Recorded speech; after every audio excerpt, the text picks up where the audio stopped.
TV3 FM, your urban lifestyle.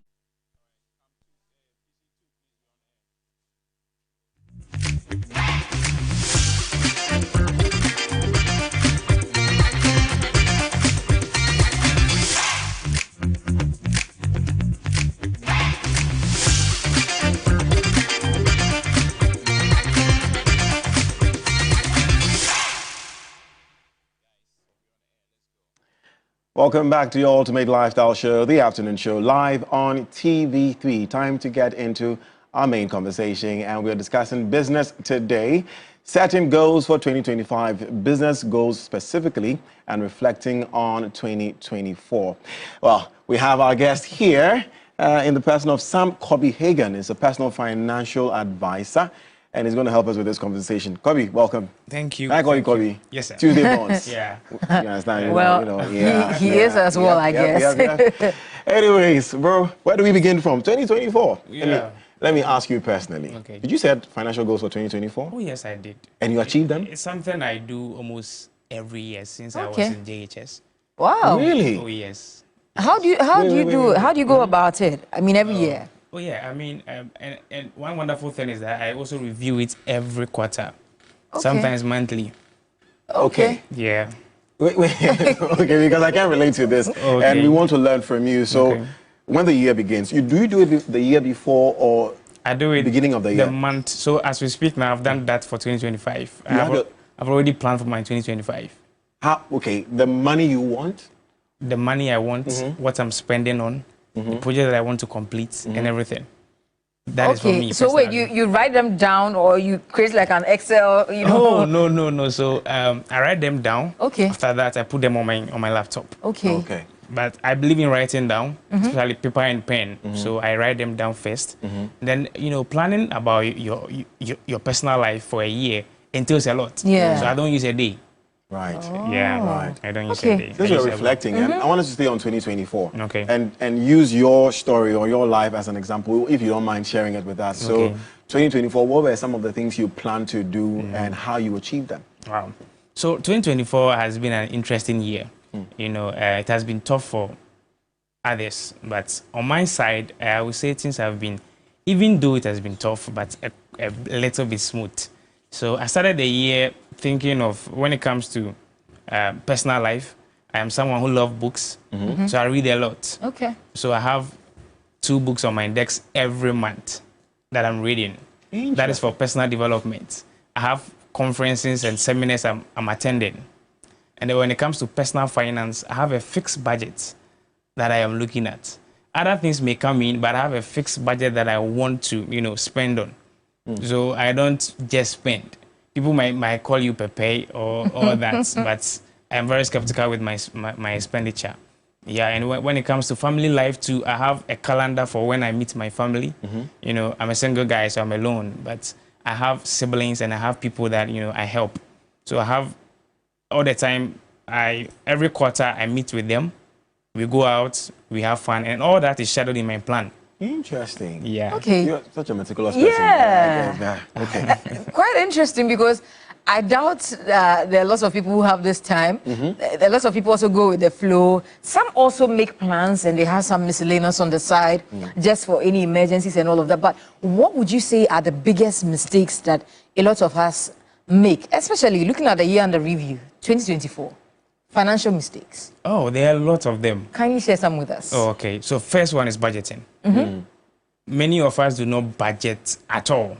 And then when you ask us, what we say is, I know my finances, I know what I'm spending on, why should I write them down? And that is a bad attitude.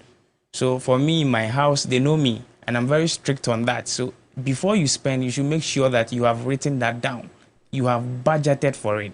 You might say you didn't budget for this.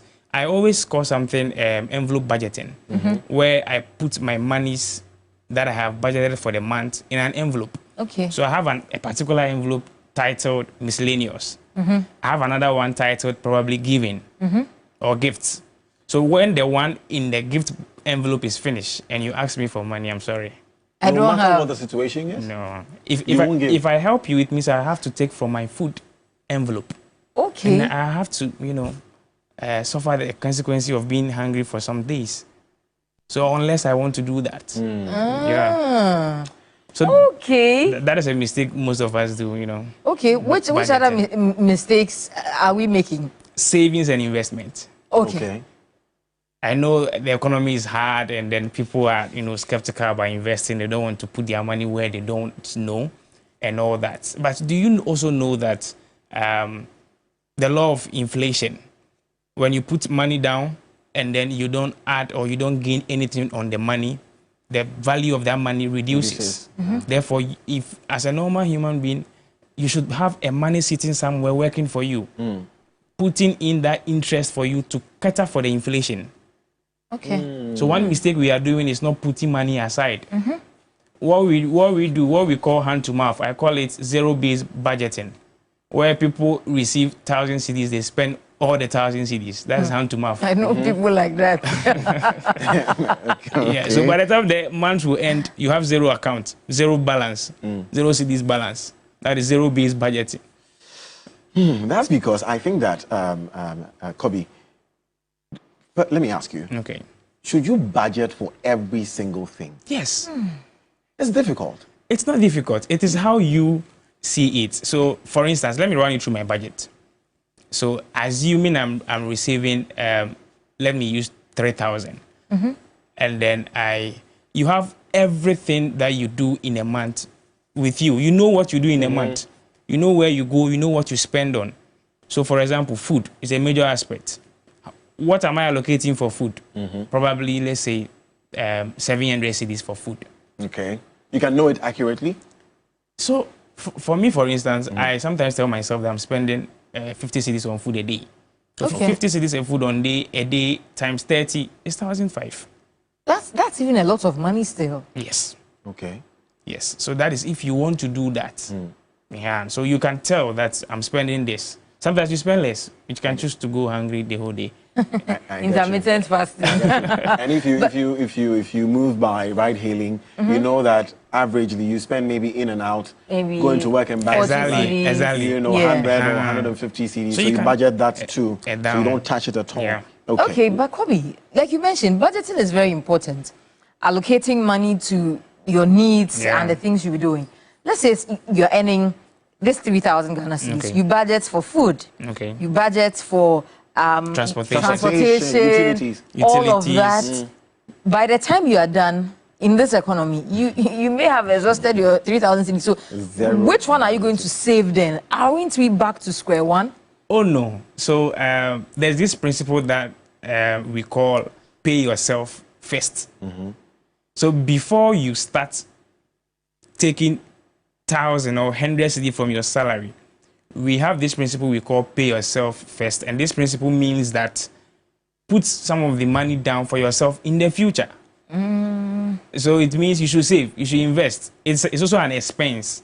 So see that as an expense. So before you put 700 cedi down for food, you are putting 300 cedis for savings and investment.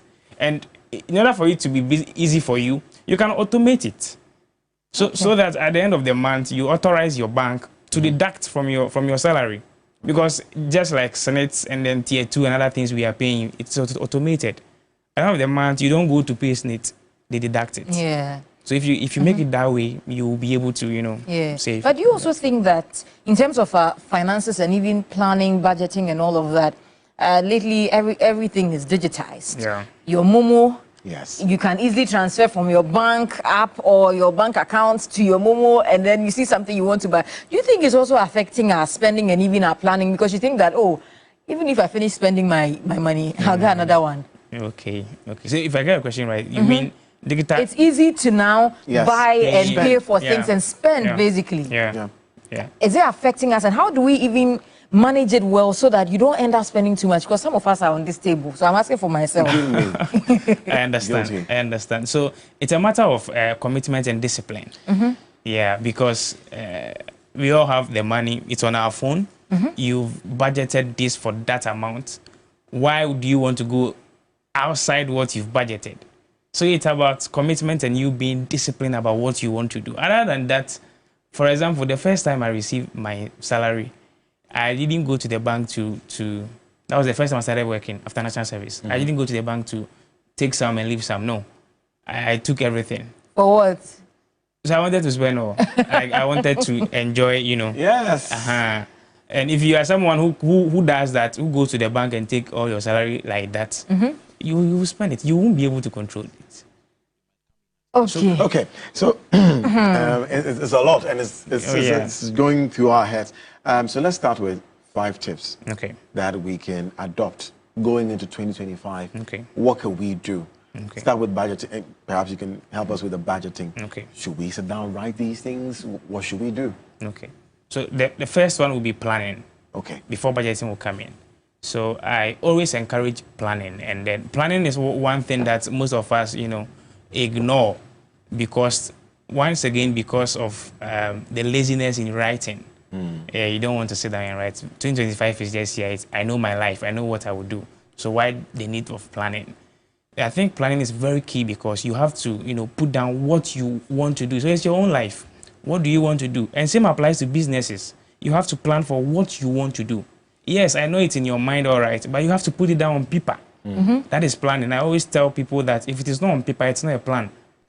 It can be on your screen, your phone, your tablet, all right, but let it get on paper before it gets on the tablet. That is my principle. So number 1, planning. Always make sure you are planning for every aspect of your life: spiritual life, education or academics, business or career, relationship, marriage, family life. You plan for everything. And then when you plan, always get a plan B. So after the plan A, you get a plan B. You get a plan B, yeah, because things might not go as you have planned. For example, nobody knew that entering 2020 we will have COVID. Businesses didn't plan for that alternative. So a lot of things happened. You understand? The second one will be budgeting. When you are done planning, now you have to allocate all the things you have indicated in the plan, and then apportion some money to support them. Family life. How much do you want to spend on family life? Going out with the family, maybe Easter, going out with maybe your girlfriend, your boyfriend, or you understand, you have to budget for it. I understand when you get there, things will change, but it will be good you have a budget for it. Then the third thing will be savings and investments. I want you to emphasize, because from your explanation, I realized that savings is quite different from investment. And whatever I'm saving for should be different from what my investment is bringing me, right? So please explain that further for us. Right. So it's as simple as this. So savings, just as the word go, is just putting money aside for it to be safe for you. That is just that. So it can be under your pillow, it's savings. It can be in your savings account, it's also savings. But with that one, it's just for safety purpose. You are not expecting any return, you're not expecting any profit. But investment is putting money in securities to bring you a return, a profit. So with investment, you are taking a risk. It's not like savings that you are just putting money at a safer place. With investment, you are taking a risk, and then when there is a risk, there is a return. So you get some profit. So with investment, you get some profit. And now, it's unfortunate that a large number of people are financially illiterate. There's a survey by Financial Inclusion 2022 that says that out of every 10 Ghanaian you meet, 7 of them are financially illiterate.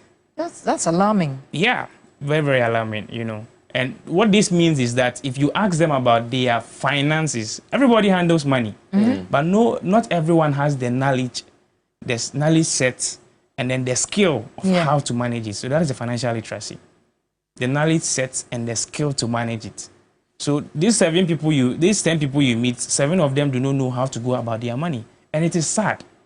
You know, Godwin, very, very sad. So I belong to an association where Ghana is trying to, we are registered with the other regulators. We are trying to, you know, educate people on their money, how to save, how to invest, what all these terms means. So talking about savings and investment, when it gets to investment, I want to break it down. We have various types of investment. And you know, this is my field. I work with an investment firm. So we have various types of investment.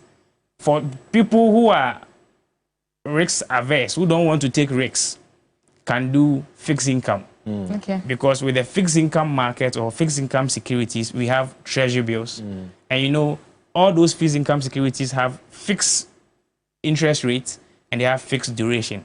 That is why we call them fixed income. So like treasury bills, it has a fixed duration. 91 day, 182 day, 365 day. And you know, at the end of the day, you are getting what this interest, that interest. Yeah. So that is fixed. And because it is fixed, the rate is fixed, the duration is fixed, the risk is not that there. So the return is also very low compared to others. That is why we call them fixed interest. We have commercial papers, also a fixed interest, a fixed income. We have bonds and all that. Yeah. You can do that if you are a very low risk person. Yeah. You can also do stock market if you are like me, a risk taker. Yes. That is where you are buying shares, you are buying stocks of companies. So when the companies are performing well, your share and then your what do you call it? Your stocks are also performing well. So it is very risky because you are not buying any, you don't know the duration, you don't know when MTN will go down. You don't know when Cowbank will go down. You are buying them now and then you are projecting that the prices or their performance will go up and then you sell and then you get money. Yeah. So it's also very risky. And then for that matter, when you get good chances, you're able to make money from the stock market. Okay. Yeah. Well, it's been quite educative, and we're hoping that going into 2025, you plan, you budget, and then you save and invest. Yeah. It is very, very important. And like Kobi mentioned, have a plan A and have a plan B. But the fact that you have a plan B doesn't also mean that you should think that, once my plan A fails, I can just enjoy all my money and then fall back on plan B. Well, plan B is actually cash out. Cash out right here on the afternoon show is your plan B. If your salary, but we are not saying that chop all your salary, you get it. But you can get more from cash out to just cushion yourself. It will push you up small. So just in case you exhausted your miscellaneous or whatever, don't worry, some 500 Ghana cedis here. You can get it on the show. But in a bit as well, we're taking you to Parliament. Proceedings are underway, and we'll bring you some of, the happenings from Parliament right here on TV3. Yes, indeed. All right, so we're going to take a quick break. When we return, likely the afternoon show continues. Likely. Yes. You know, because it's a